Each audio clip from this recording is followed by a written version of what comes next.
अब देखिए अगर यहाँ पर कमबैक करना होगा तो सभी डिपार्टमेंट्स में अच्छे काम करने होंगे आरसीबी को। बिल्कुल अच्छे काम करने होंगे, लेकिन ऐसे में ये भी है जो कैप्टन फैफ डु प्लेसिस उन्होंने पहले कह दिया अंकिता कि भाई हम मान गए हमारी बॉलिंग वीक जोन है, अब ऐसे में बैटिंग हमारी ताकत है।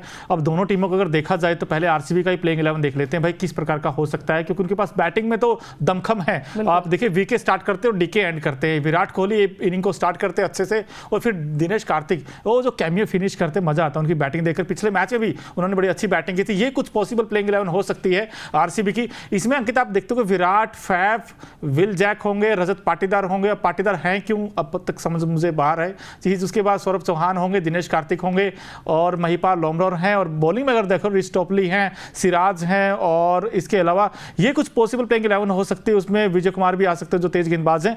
अब इसमें अगर देखा जाए रिच टॉपली तो ठीक करते हैं, सिराज का पता नहीं यार आउट ऑफ फॉर्म इस वक्त है। बॉलिंग में कुछ है नहीं इनके पास टू बी ऑनेस्ट, लेकिन बैटिंग में दमखम है। अंकित आप क्या देखते हो इस टीम में यार, क्या इस टीम में है वो पलटवार करने का काबिलियत? देखिए आपने कहा बैटिंग में दमखम है, मेरे हिसाब से दमखम बिल्कुल भी नहीं है।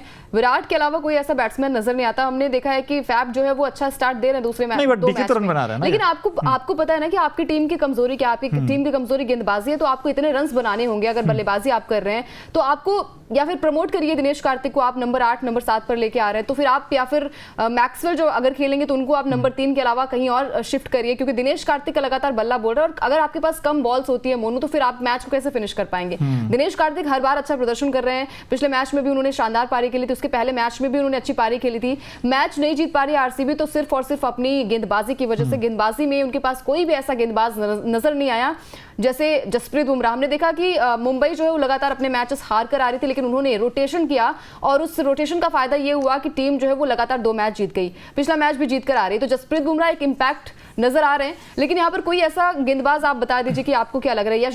यश दयाल क्या गेंदबाजी कर पाएंगे? आपको लग रहा है कि इतने प्रेशर में, क्योंकि टीम जो है वो 10वें पायदान पर मौजूद है और जब बात आती है यहाँ पर जीतने की तो जीत की ललक बिल्कुल भी नजर नहीं आ रही इस टीम में।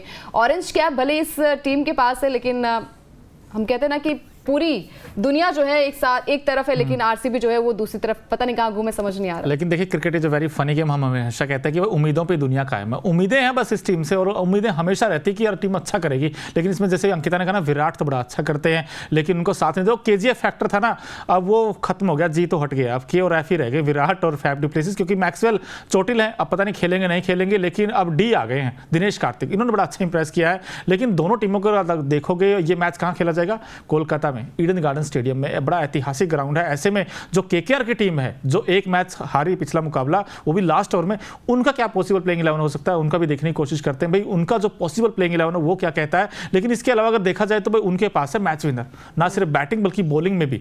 अगर आप देखोगे तो श्रेयस अय्यर कैप्टन जरूर हैं, उस तरीके के रन नहीं आए, लेकिन फिल शॉट ये कमाल की बैटिंग करते हैं ऊपर से। सुनील नारायण का तो लाजवाब है ये बैट्समैन, तो मतलब 100 बना दिया इन्होंने, दूसरा 100 बना दिया। अब तक आईपीएल में 5 शतक लगे जिसमें 2 तो इन्होंने लगा दिए हैं। उसके अगर देखें अंकुरिश रघुवंशी यंग टैलेंट ने बड़ा इंप्रेस किया है। उसके बाद अय्यर हैं, वेंकटेश अय्यर है, रिंकू सिंह, रिंकू द फिनिशर हम कहते हैं उनको। तो यानी कि ये टीम मुझे कंप्लीट पैकेज लगता है। यहाँ पे बॉलिंग भी आपको नजर आएगी, बैटिंग भी अच्छी नजर आएगी और मैच फिनिशर भी आपको नजर आएंगे, चाहे आंद्रे रसल हो, रिंकू सिंह हो। और बॉलिंग में मिचेल स्टार्क जो कि 25 करोड़ तकरीबन इन पे खर्चा किया है और इन्होंने पिछले मैच में भी अच्छी बॉलिंग की थी। और वरुण चक्रवर्ती इनके पास होंगे जो मिस्ट्री स्पिनर है, जो विकेट्स लेते हैं। हर्षित राणा ने बड़ा इंप्रेस किया है। तो ये टीम मुझे लगता है ऑन पेपर या फिर कुछ भी कह लीजिए, दोनों टीमों में मुझे केकेआर की टीम थोड़ी नहीं बहुत आगे लगती है एज कंपेयर टू आरसीबी के। तो ऐसे में केकेआर की टीम को रोकने के लिए अंकिता क्या करना होगा? अब आपसे पूछ ही लेते हैं भाई वो 3 काम क्या करने होंगे आरसीबी को, क्योंकि तूफान जो आज सामने है वो केकेआर का मतलब बहुत बड़ी टीम है यार।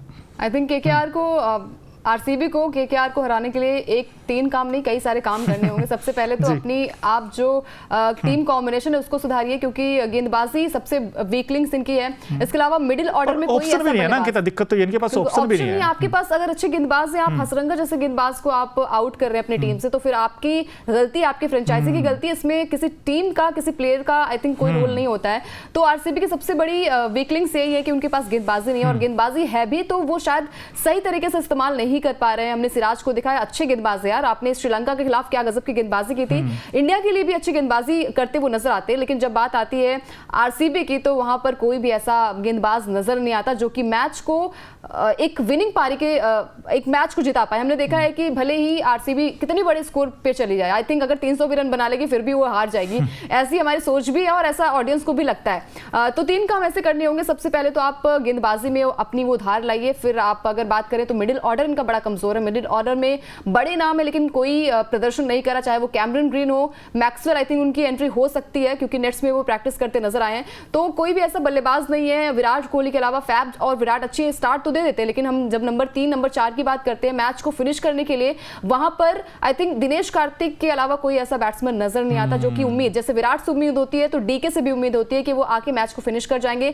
मैच फिनिश भी होता है लेकिन गेंदबाज जो है वो लुटिया डुबा देते हैं। तो मेरे हिसाब से बहुत सारे काम करने होंगे आरसीबी की टीम को जीतने के लिए, क्योंकि जीत इसलिए भी जरूरी है, नंबर 10 पर है, अगर इन्हें प्लेऑफ में जाना है, क्योंकि उम्मीद तो कुछ नहीं हो रही है कि प्लेऑफ में जाएगी टीम, बार बार खराब प्रदर्शन कर रही है, उम्मीदों पर खरा नहीं उतर रही है। तो टीम को जो है अगर प्लेऑफ में जाना है, अगर इन्हें ट्रॉफी जीतनी है तो दमखम लगाना पड़ेगा और बड़े मार्जिन से इस मैच को जीतना होगा, तभी ये टीम जो है वो आई थिंक प्लेऑफ में पहुंच पाएगी। बिल्कुल। और जो आपने नंबर 3 नंबर 4 की बात की थी, एग्जैक्टली यही दिक्कत है। नंबर 3 क्या, या तो रजत पाटीदार को मौका देते हैं या विल जैक आते हैं। विल जैक भी अच्छा नहीं किया था, कैमरन ग्रीन को भी इन्होंने मौका दिया, वो उन्होंने भी अच्छा नहीं किया था। अब लास्ट में तो डीके कर देते हैं काम ठीक, लेकिन ऊपर से विराट कर दे। अब बीच का क्या होगा, क्या ये कुछ चेंजेस कर सकते हैं अपनी टीम में, किसको लेकर आएंगे, यही बड़ा सवाल रहेगा। और कहीं ना कहीं बॉलिंग एक अभी भी बहुत बड़ा कंसर्न इनके लिए, क्योंकि जब तक ये पावर प्ले विकेट्स नहीं लेंगे ना तब तक ये अंकिता टीम स्ट्रगल करेगी, चाहे लिख के ले लो। क्योंकि सामने देखिए ना, फिल शॉट होंगे, सुनील नारायण होंगे। अब सुनील नारायण तो एक समय ऐसा था कि जब वो आंख बंद करके शॉट्स मारते थे, लेकिन जैसे गौतम गंभीर के अभी मेंटोर बने टीम के,